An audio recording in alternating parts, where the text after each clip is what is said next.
కూతుర్లు ఓ మో పిల్లడు సార్. ఇద్దరు ఆడపిల్లలు అంటే ఈ పాప పెద్దనా? ఈ పాప సన్న. ఒక పాపని మొన్నే ఒక 5 నెలల పెళ్ళయి పెద్ద పాపకి. కొడుకు 10th బట్టల షాప్లో తీసేది.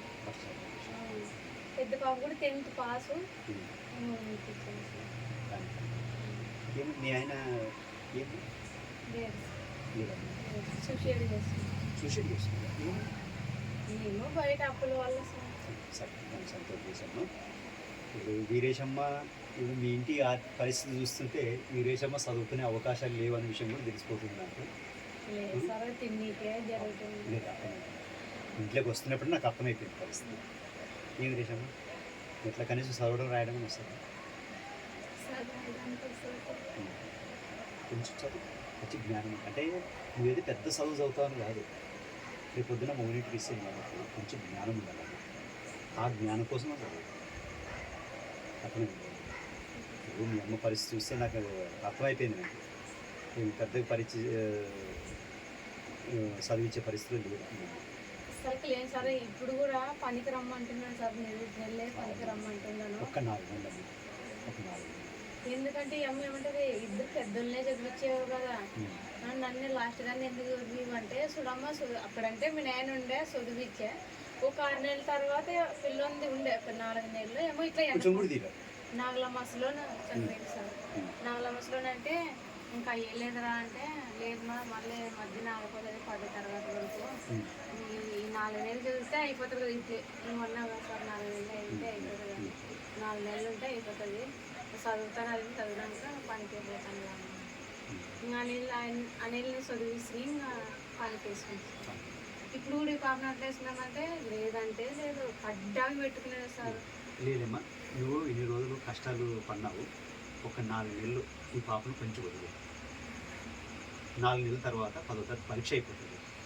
అప్పుడు పాస్ అయితే చదివించాలా లేదా అనేది నువ్వు ఆలోచించుకో. ఫెయిల్ అయిందనుకో ఇంట్లో కూర్చుంటా ఆమె పని పంపి. ఏమా నీ కష్టం అయితే ఉంది.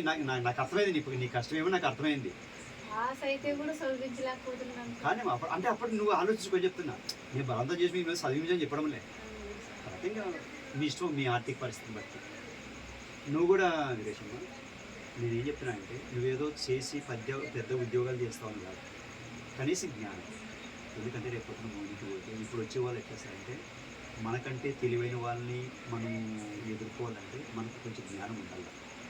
చదువులో కూడా ఉండాలా అని చెప్తాను. నేను అది ఆ అమ్మాయికి లేదు సార్ ఏదైనా చూపిస్తాను కదా, ఇదేదో నాకు తెలియదు కానీ నాకు ఏదో ఒకటి నాకు చదువులు కూడా ఇట్లా బడికి పోయింది అడిగి పెట్టాను కానీ ఊకే అట్లా పోతుంటుంది. అంతే మధ్యాహ్నం అన్నం తినేదే ఎగరేసిపోతుంది. అట్లా వాళ్ళు ఏదో ఒకటి మధ్యన ఆడ అర్థం చేసుకుంటాను సార్.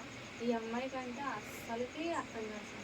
ఇప్పుడు 10వ క్లాస్ అంటే ఏదన్నా మేము బయట లెక్కలు కానీ ఏమన్నా కానీ టక్క సురిపోయారు సార్. కొంచెం స్లో అన్నా లెక్క చేయాలి సార్. అంటే నాకు అర్థమైంది ఏంటమ్మా, ఇంట్లో ఫస్ట్ తండ్రి లేదు, తర్వాత నీవు చాలా కష్టపడుతుంది.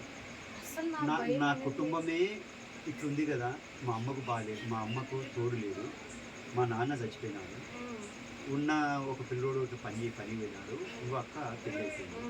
రేపు పొద్దున్న నేను ఎంత చదివినా కూడా నన్ను అయితే పెద్ద చదివించరు కదా, ఎవరికో ఊరికి ఇచ్చి పంపిస్తారు కదా అని ఆ బాధతోన ఆ పాప మనసులో నీకు చెప్పుకోలేక చదువుతున్నా. తెలిసి చదివినా బాగా చదివి పాస్ అయినా నన్ను చదివించరు, ఫెయిల్ అయినా నన్ను చదివించరు.